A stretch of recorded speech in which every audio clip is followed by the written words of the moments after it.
so much. So I'm here with Dawn from Nunslaughter, and I have a few questions for you. Are you ready? I'm ready. Let's shoot. All right. Are you excited to be back on stage? I'm kind of nervous, but I think nervous and excitement go hand in hand. This will be the first time I've shared a stage with someone other than Jim behind the drum kit. I'm excited, but I'm a little nervous. So what do you have planned for Nunslaughter in the future, like shows, albums, anything like that? We have about 6 or 7 songs that we wrote when Jim was still alive. We're gonna record those, see if we can maybe flesh a few more songs out. Maybe 10 or 12 tracks. I typically like to chop sessions up and do different split 7 inches and split 10 inches. And there's some unreleased recordings of Jim, not as Nunslaughter, but in another band that I'm talking about maybe doing a split with that band as well. Because those guys are still around. I'm also looking to book a tour in South America this year in September. I'm working on it, but it takes a while. And the guys in my band, they totally want to go. We're able to go. Just everything's got to work out on the people for the guy from Brazil for that to work out. And then going to probably take it easy through the winter.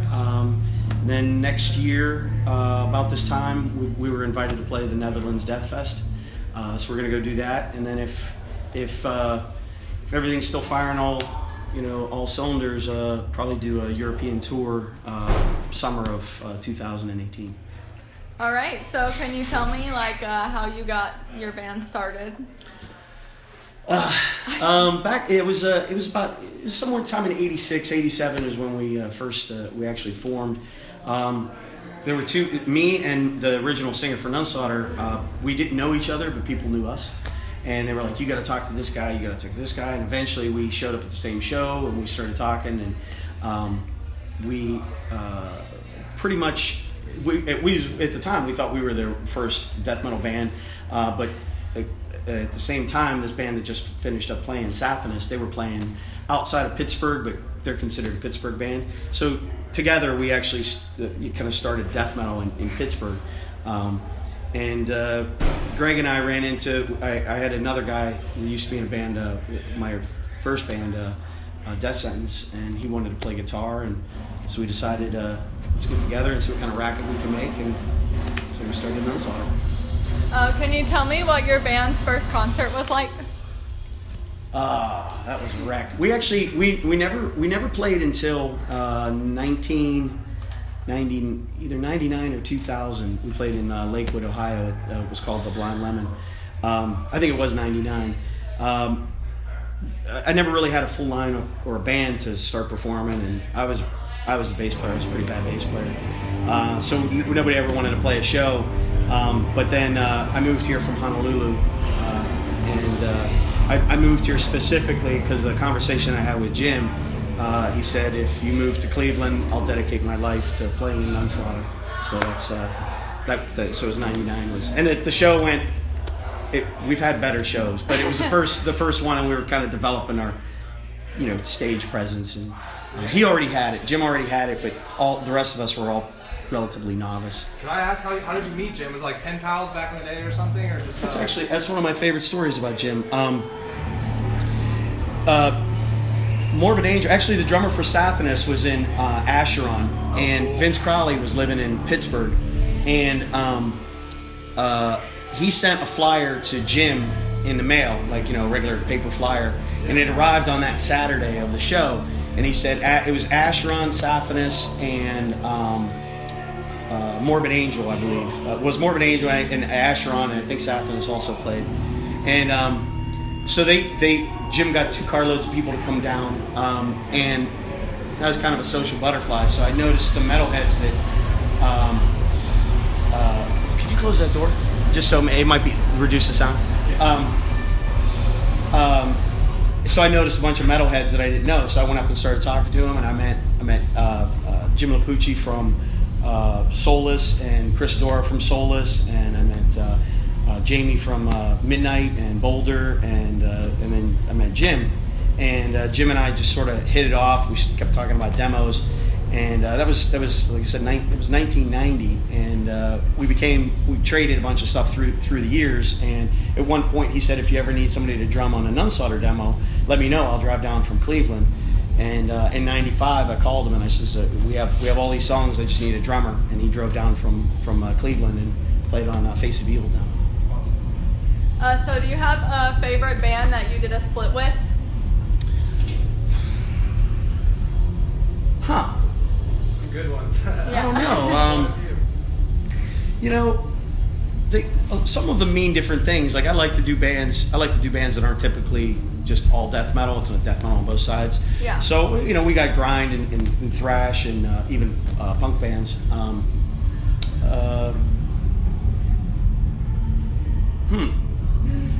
I mean, from a friendship and personal standpoint, I think Nunslaughter Graveworm split means a lot to me.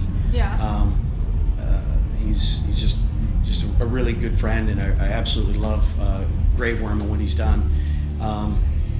But then from like an artistic standpoint, I think our Nunslaughter Thronium split 7-inch. It has a lenticular cover. It was a very expensive record to make, but it's really cool looking release. So I like that one a lot. Those are the first two that come to mind. All right. So other than you and Jim, there have been a lot of lineup changes over the years. Do you know why that is? Any various reasons. I mean, from the original members, one guy got married and just didn't want to do the band anymore. Another guy went in the Army. It was all right around the time of graduating high school, so there's a lot of, people, they get married and later on, like other people were in the band, they get a divorce. There's sometimes there's financial hardships. Sometimes the people are difficult to work with, or they can't tour, or they're not keeping their chops up. A lot of different reasons that people didn't work out in the past, but for some reason, I don't know why, like Jim stuck with me and I stuck with him. We had a very, very interesting relationship, and I haven't played with a lot of different musicians, but to me it's interesting when you can, it's kind of like an old married couple finishing each other's sentences. Yeah. When we would create music, I would be thinking of something and he would make it happen, and it was very, very easy to write music with Jim. Do you have a favorite Nunslaughter logo? Because there have been a lot. Actually, probably that one that you have there. That one that you're wearing on that. On the goat T-shirt. Yeah, that's we used to call it the silverfish logo, and then the one that's on the leggings we call it the cake logo, just because it looks like frosting. But those are the two that have kind of stuck throughout the years. For a long while, people were just making logos and sending it to me, and I thought it was a shame to not use them. So I like to use a bunch of different logos, and I think a lot of times it pissed people off, but I always thought it was neat. You got to read the logo, and it says Nunslaughter, and hopefully somebody will buy it. But the one on your shirt there is it's my favorite, and we use it probably the most. And then the next one will be the cake logo. All right, awesome. Is Dawn of the Dead your favorite horror movie? It's up there. I'd have to say the how I actually got the moniker King Fowley from Deceased gave it to me. We were pen pals, and they came up to Pittsburgh to play the very first Deceased show out of state. And after which, when he would tell people like who we went to visit, nobody could remember my last name, so nobody knew. And they're like, Don, the guy that lives by the mall in Monroeville, the Dawn of the Dead mall. And then it was just like, And so like that's how he started sending me letters addressed to Dawn of the Dead, and it just seemed. Because in our first demos and stuff, I didn't have a stage name. It was just Dawn or whatever. King Fowley gave me that. It just kind of stuck. What influences your music most? Is it other musicians, like anyone's in particular, or like an environment that you work in, or books, or movies, or? I'd have to say the majority of the earlier stuff was based around movies and horror films, and then probably over the last 15 years has been books, but not too many musicians anymore. When we originally started out, it was wanted to kind of be a cross between Bathory, Morbid Angel, and Slaughter from Canada, and we kind of use those influences to craft a lot of the earlier Nunslaughter songs. But yeah, not that there's bad musicians out there or anything. It's just I tend to draw most of my influence from other things. From books. Yeah. Yeah, awesome. So this is kind of a hard one to answer because I'm sure there's a lot of things that happen. But if you could think of like one crazy story that's happened to you on tour, what would it be?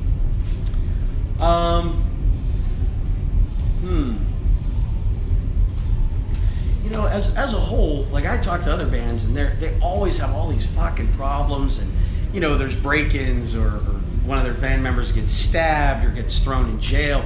We don't have any of that shit. Jim and I,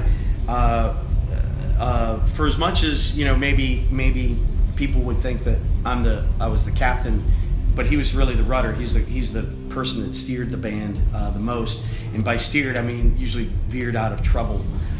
So he would see a potential issue with somebody hanging out or getting fucked up or doing something stupid, and he would get us out of that situation.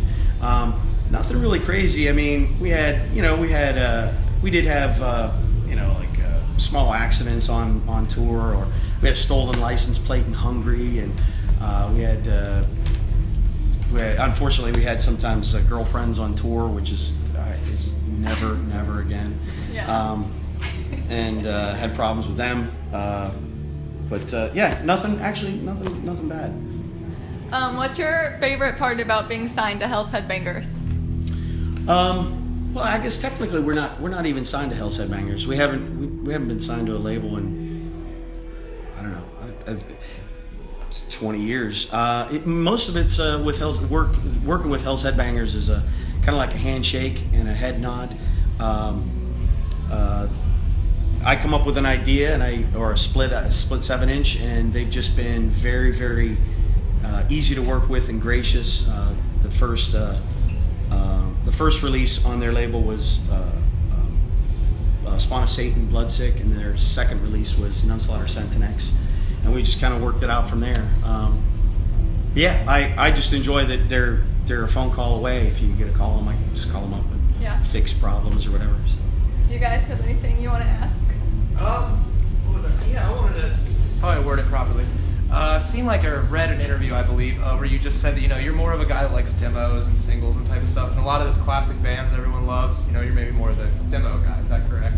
On certain bands. So is there a period maybe in the late 80s, early 90s where you really like felt like, okay, death metal is really losing its edge, maybe because of more Sound Studios, Sunlight, or anything like that? Was there just a certain time where you bought a record and you're like, oh, this is not what it used to be? And again, it's just one person's opinion. I'm just another asshole. But I like so for me, the aggressive metal or death metal movement really kind of started about 1983 with very prominent bands, Hellhammer and Bathory. Of course. And then it kind of worked its way into, you know, in America we had Mantis, eventually became Death, and then in '84 we had Possessed put out their death metal demo, and that pretty much is if Hellhammer started to ramp it up, you know, Possessed was able to put a stamp on it and call it like this is going to do death metal, and then from about 84 till somewhere around, I'd say about 88 is what I consider the first wave of death metal. Yeah. And where the defining line for me, what happened was Cannibal Corpse came along and really changed the game with the extra aggressive vocals, the imagery, the lyrics, everything. They kind of one-upped it to everything else that everybody else was doing.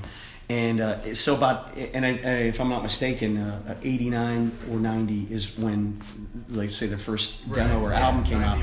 And so that's kind of what ended the first era of death metal for me. Mm-hmm. And then 89 to somewhere around the middle of the 90s when underground metal kind of hit its peak with all the Morris sound and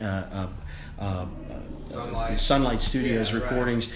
It just kind of, a lot of money came in and all these demo bands, you know, started having to crank out albums. So you got bands that were, took 2-3 years to craft a couple of songs or put it out their first album.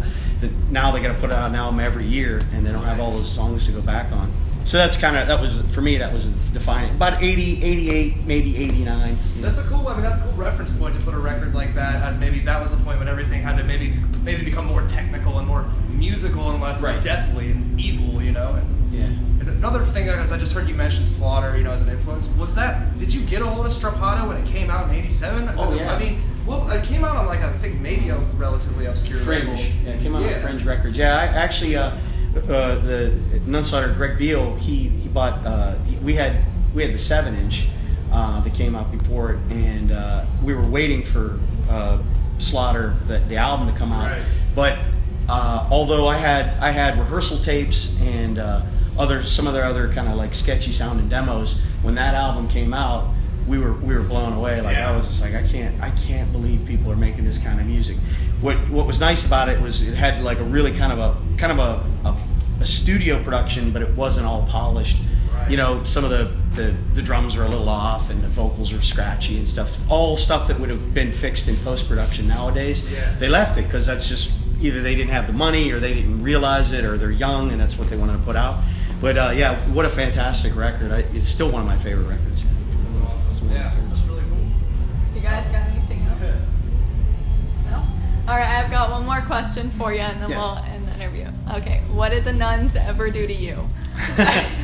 Well, actually, how it came about. Now, I grew up going to CCD classes, and I got confirmed by the church, and I was baptized and all that stuff. And so my mom, she didn't know any better, so she just figured you got to go to, if you get a good moral basis or something, you got to go to church. So I went until I was 13, and I got confirmed by the church, and then at 13, my mom said, if you don't want to go to school anymore, you don't have to. If you don't want to go to, CCD classes, which are on Sundays. And I didn't like, because it seemed the nuns always just seemed mean. Yeah, right. So they didn't seem like they were having any fun. And I got hit with a ruler a couple of times. Literally like ruler on the knuckles because I wasn't paying attention or I'm drawing on a book or whatever. So when we were talking about doing a band, we wanted to be anti-Christian, and I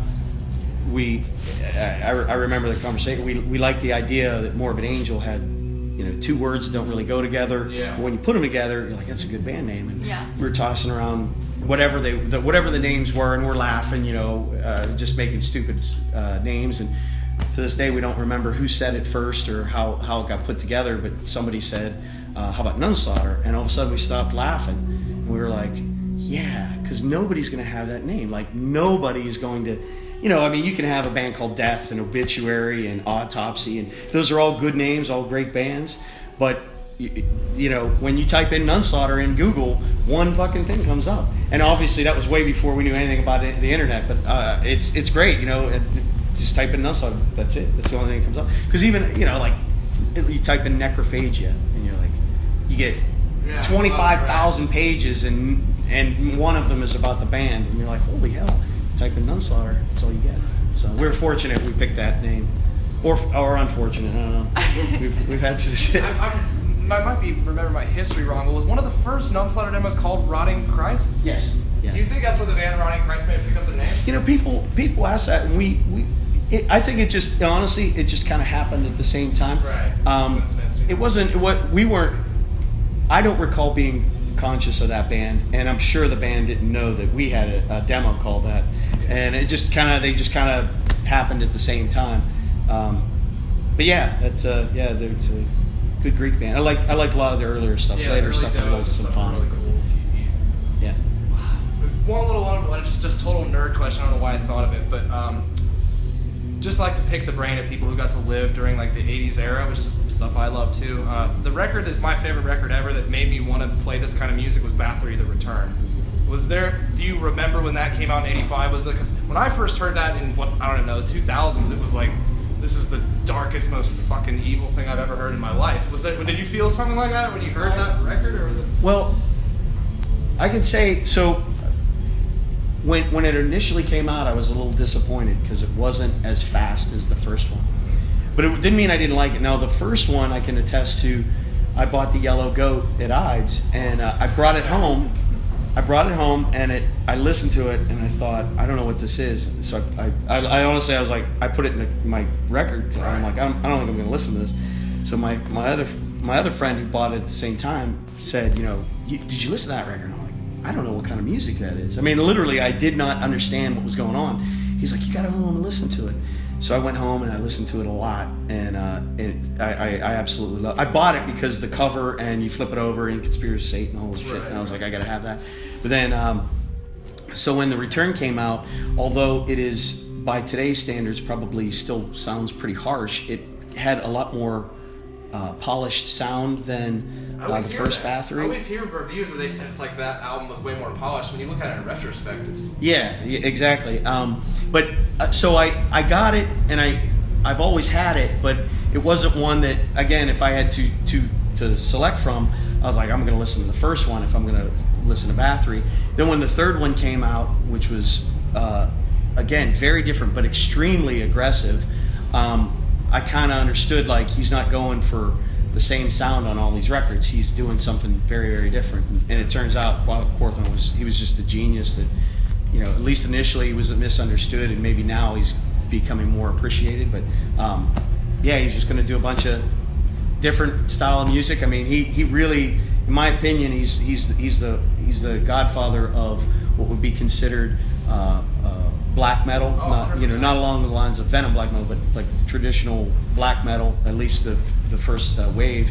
And then obviously he's got his Viking music, which I don't know where he came up with it, but it was a very smooth transition that he went into starting doing stuff like more like Hammerheart and Viking music. But and then he just he changed up and he put out Requiem, which was a total thrash, like punch in your face record, and people were like, they wanted more, Hammerheart or something like that. But so but again, he's misunderstood. He's just a genius. He's a musical genius.